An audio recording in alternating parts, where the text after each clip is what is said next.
మా కంటోన్మెంట్ కాన్స్టిట్యున్సీలో అత్యధిక శాతం కంటోన్మెంట్ బోర్డు ఆ బోర్డు వచ్చి సెంట్రల్ అధీనంలో ఉంది కాబట్టి గత ప్రభుత్వం పట్టించుకోక కేంద్రం కూడా ఎలాంటి సహకారం అందించకుండా ఈ కమ్యూనిటీ హాల్స్ ఎన్నో రోజుల నుంచి పేద ప్రజలు ఇబ్బంది పడుతున్నా వారికి ఎవరు పట్టించుకోలేదు కాబట్టి తమ ద్వారా గౌరవ ముఖ్యమంత్రి గారికి నేను విజ్ఞప్తి చేస్తున్నాను, ఎంత తొందరగా అయితే అంత తొందరగా ఇన్కంప్లీట్ ఉన్న కమ్యూనిటీ హాల్స్కి నిధులు కేటాయించాలని, కొత్త కమ్యూనిటీ హాల్స్కి డబ్బులు కేటాయించాలని, ఒక 2 పెద్ద ఫంక్షన్ హాల్స్ కూడా మ్యారేజెస్ చేసుకోవడానికి కేటాయించాలని తమ ద్వారా గౌరవ ముఖ్యమంత్రి కోరుతూ అవకాశం ఇచ్చినందుకు ధన్యవాదాలు అధ్యక్ష.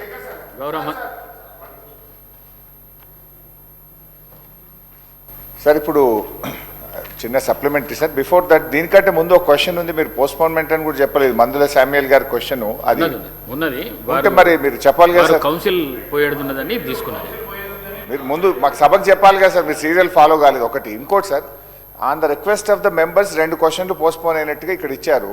బట్ మెంబర్స్ ఇద్దరు ఇక్కడే ఉన్నారు, ధన్పాల్ సింగ్ గారు ఇక్కడే ఉన్నారు, సాంబశివరావు గారు ఇక్కడే ఉన్నారు, సభ్యులు ఇక్కడ ఉన్నారు. సభ్యుల రిక్వెస్ట్ మేరకు క్వశ్చన్ వాయిదా వేసినామంటే ఇది సార్ గౌరవ సభ్యులు వారే అనుమతి వారే ఇవ్వడం జరిగింది. వారు వేదలుచుకోలేదేమో సార్, వారు ఈ రోజు కాదు నెక్స్ట్ దినం వేసుకునేది. వారికి సమాచారం పూర్తి స్థాయిలోనూ లేకుంటే ఈ రోజు మేము వేదలుచుకున్నప్పుడు మీకెందుకు ఇబ్బంది?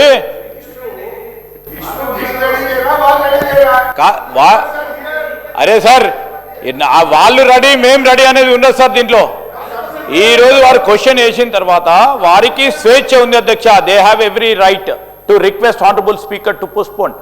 They have done it sir. Sir Harish Rao గారు నిజంగా అన్నీ తెలిసి కూడా సభను పక్కదారి పట్టించని మీ ద్వారా వారిని కోరుతా ఉన్నాం అధ్యక్ష. ఎప్పుడైనా సభ్యుడు ఏదైనా అనారోగ్య కారణాల వల్ల అత్యవసర పరిస్థితుల్లో రాలేకపోతే పోస్ట్పోన్ చేస్తారు. కానీ ఇక్కడ చూస్తుంటే సభ్యుడు ఉన్నాడు, ప్రభుత్వం రెడీ లేక క్వశ్చన్ వాయిదా వేసుకున్నట్టుగా కనబడతా ఉంది. బాధ ఏంటంటే ఇక్కడ మీరు ఇచ్చిన క్వశ్చన్ పేపర్లో postponed on the request of the member అన్నారు. On the request of the government అని పెట్టుకోండి. మా మెంబర్స్ ఎందుకు బదనాం చేస్తున్నారు మీరు? ఇది కరెక్ట్ కాదు. నెంబర్ 1. హరీష్ రావు గారు. నెంబర్ 2 హరీష్ రావు గారు గౌరవ సభ్యులు అడుగుతూనే దాన్ని పోస్ట్పోన్. మరి సభ్యుడు ఇక్కడే ఉన్నాడు కదా సార్. అన్నిటినీ ధన్పాల్ సింగ్ ఉన్నారు, సాంబశివరావు గారు ఉన్నారు. అందరు సభ్యులు అది మీ నెత్తి మీద వేసుకోకండి. సభ తప్పుదో పోతుంది సార్, ఇది కరెక్ట్ కాదు sir. Sir one small sir supplementary, I'm coming to the Ganesh గారు అడిగిన దాంట్లో మాకు అవకాశం ఇచ్చారు, ధన్యవాదాలు. ఎల్ఏ మినిస్టర్ గారితో నా రిక్వెస్ట్ ఏంటంటే గత 2 పర్యాయాలు ఏసీడీపీ ఫండ్స్ పెట్టట్లేదు. ఈ కమ్యూనిటీ హాల్స్ మా దగ్గర కూడా అన్ని చోట్ల కూడా ఈ బ్యాలెన్స్ వర్క్స్ మిగిలిపోయినాయి. దయచేసి 5 కోట్ల రూపాయలు ఏసీడీపీ అందరి సభ్యులకు కూడా ఇచ్చినట్టయితే ఈ పెండింగ్ వర్క్స్, బ్యాలెన్స్ వర్క్స్, మనం ఏదైనా కాన్స్టిట్యున్సీలో ఏదైనా గ్రామానికి పోతే ఒక బోర్ అడిగినా, ఒక మోటార్ అడిగినా, ఒక బ్యాలెన్స్ వర్క్ ఉన్నా, ఒక ఎలక్ట్రిఫికేషన్ చేయాలన్నా ఆ ఫ్లెక్సిబిలిటీ ఈ శాసనసభ్యుడికి ఉంటుంది. ఇప్పుడు 2 సంవత్సరాల నుంచి ఒక్క రూపాయి కూడా లేకపోవడం వల్ల పాపం ఎమ్మెల్యేలు చాలా ఇబ్బంది పడుతున్న పరిస్థితి ఉంది.